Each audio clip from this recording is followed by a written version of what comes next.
So just kind of show you, many people are conflicted about the existence of AIDS in Syria, for sure. So I'm here as a former trainer just to talk to you about my experience there, and I guess what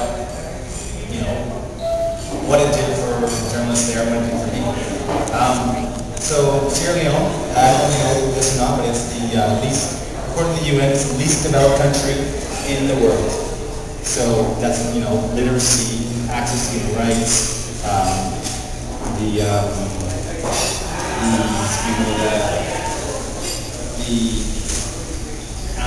life expectancy rate. Sorry, but it's so beautiful and it's amazing. So I end up there, get off the plane, and I'm there to help train TV journalists at this television station in Sierra Leone. So I'll give you a story of what happens on an average day. Not an average day, I'll give you a story of what happens on a specific day to me. I am sleeping after 7:30 in the morning on a Sunday morning, and I get a text message from my friend who lives in the UN.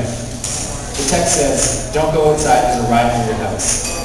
So I'm a journalist, and I'm supposed to I'm supposed to work with journalists and talk about, cover human rights issues, right? Get the human rights issues in the news. And so it says, "Don't go outside my house." I was like, well, I'm supposed to be here. So then, 2 minutes later, I get a bang on the door from a journalist I'm working with at the TV station, Abu Bakar, who you saw, or you didn't see, who I worked with on that. So he's like, "Let's get out there. We've got to cover this riot. There's a riot outside." So we go outside, and we start talking to people. The riot had stopped, basically. So we go outside, we start interviewing people on what happened during the riot.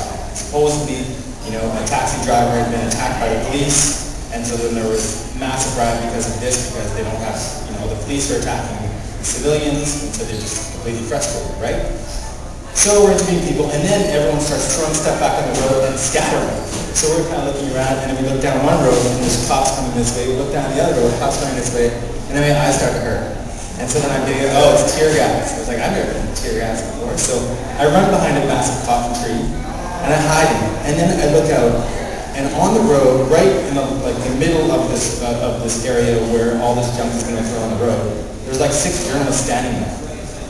And so I was saying, I see Abu Bakar out there too. So I was like, well, okay, I guess it's okay. So these police are walking up, ragtag bunch of people with their guns. But the journalists there are just there reporting it. And so in Sierra Leone, there's a freedom of the press in that certain vein, and they're fearless in that certain vein.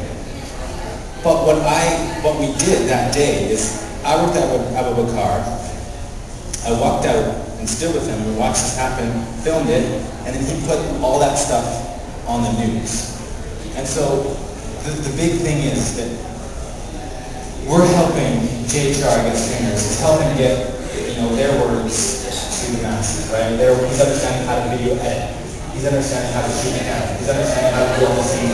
He's understanding how to write propaganda, that kind of thing. And so it gets it to the people in Sierra Leone so they understand their human rights.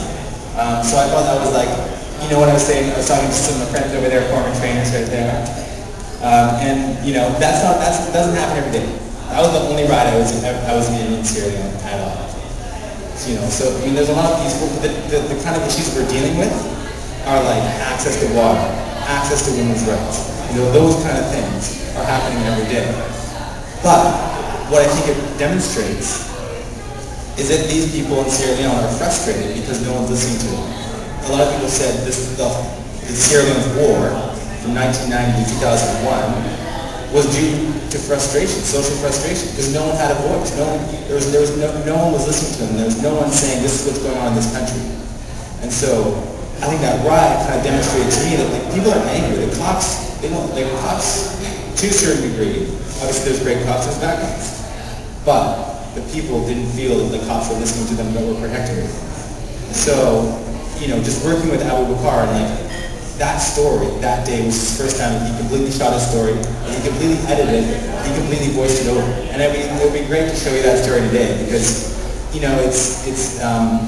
he's completely proud of that story and it's an awesome story. It was after about 5 months of working together. And now what he's doing is he's freelancing for Associated Press Television. And he's getting images like that out to the world. And you know what, he's not just doing like shock journalism. He's not saying, okay, there's a riot here, there's a war here. He's doing a story on corruption now. So he's like really saying, this is what my country's like, this is the beautiful parts of my country, and this is what's going on, you know, this is the things that we need to change about this country. So that was a big experience of mine, and I had a lot of fun in Sierra Leone. I learned a lot for sure, and I made like some amazing friends.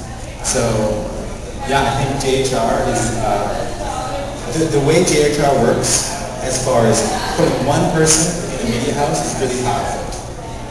And I've seen, you know, there's other NGOs, you know, who maybe create programs, which, you know, that's the one way to go about it. My experience is working one-on-one with journalists in existing media houses that are sustainable, that are working even before we go there. And I think that's really powerful. I think that that's a very simple way to kind of help the nation. And so yeah, that's what I have to say about JHR. So thank you for all coming here, and thanks for Bill for putting it on, and thanks for former trainers for showing up.